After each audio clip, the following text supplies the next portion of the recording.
করিমগঞ্জের নিলামবাজার পুলিশের অভিযানে হাইলাকান্দি জেলা থেকে আটক 2 ডাকাত। লালা রাজস্বপুর এলাকা থেকে আটক 2 ডাকাত আলী হোসেন এবং তার এক শাগরেদ।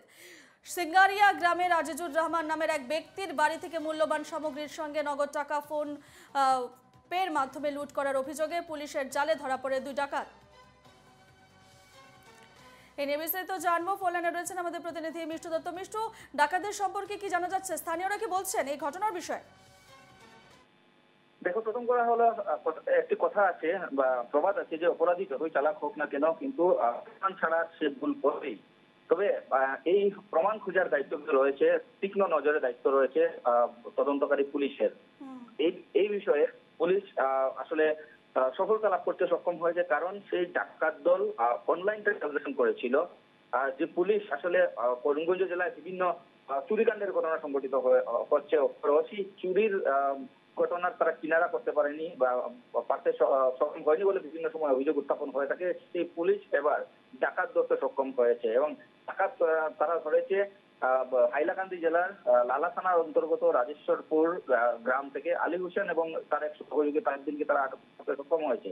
এবং এই যে দুজন, এই অর্থাৎ মূল অভিযুক্ত আলী হোসেন আসলে 9 সেপ্টেম্বর তারিখে করিমগঞ্জের নিলামবাজার পুলিশ থানার অন্তর্গত সিঙ্গারিয়া গ্রামে একটি চাঞ্চল্যকর ডাকাতির ঘটনা সংঘটিত হয়েছিল। আজিজুর রহমান নামের এক ব্যক্তি যার ঘরে ডাকাতের দল প্রবেশ করে ঘরের সদস্যদের হাত বেঁধে আসলে লুটপাট চালিয়েছিল। সেই সময় আসলে নগদ টাকা, স্বর্ণালঙ্কার কিছু তারা লুটপাট করতে সক্ষম হয়নি এবং তার দরুন সেই ডাকাত দল কি করেছিল, আজিজুর রহমানের মোবাইল ফোন থেকে তারা 80,000 টাকা ফোনপে থেকে তারা ট্রান্সফার করেছিল এবং সেই ট্রান্সফার হয়েছিল আলী হোসেন নামের সেই ডাকাতের ব্যাংক অ্যাকাউন্ট। এবং সেই সূত্র ধরে পুলিশ আসলে এই সফলতা লাভ করতে সক্ষম হয়েছে এবং অবশেষে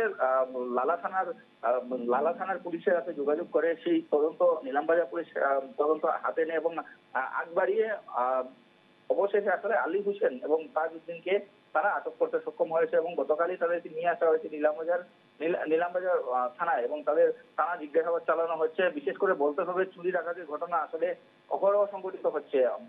যদি আজকের কথা বলি, আজকেও কিন্তু করিমগঞ্জ জেলার ভিতরে চুরিকাণ্ডের ঘটনা সংঘটিত হয়েছে, রাতের বেলা চুরিকাণ্ড সংঘটিত হয়েছে, চুরি ডাকাতি ইত্যাদি অপরাধমূলক কতজন রয়েছেন, কারা কারা রয়েছেন, তাদের কি এই বিষয়ে পুলিশের জিজ্ঞাসাবাদে কোনো তথ্য উঠে আসছে? আসলে যেহেতু দুজনকে, আলী হোসেন এবং তাজউদ্দিনকে তারা জিজ্ঞাসাবাদ চালিয়ে যাচ্ছে, আসলে তাদের যে গ্যাং রয়েছে সেই গ্যাংটা যেহেতু নিলামবাজার হচ্ছে করিমগঞ্জ জেলার অন্তর্গত এবং যাদেরকে পাকড়াও করা হয়েছে পুলিশ যাদেরকে ধরতে সক্ষম হয়েছে তারা হলো হাইলাকান্দি জেলার লালা থানার অন্তর্গত রাজেশ্বরপুর এলাকার, অর্থাৎ তারা বহির জেলার দল ছিল।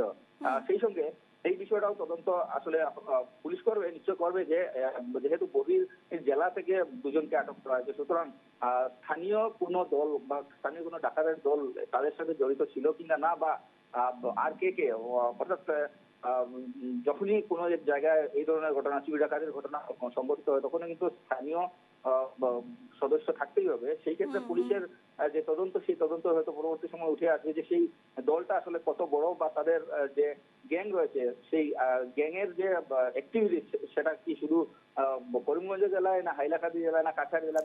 একেবারে সেদিকে নজর থাকবে। মিশ্র, আপাতত ধন্যবাদ জানাচ্ছি।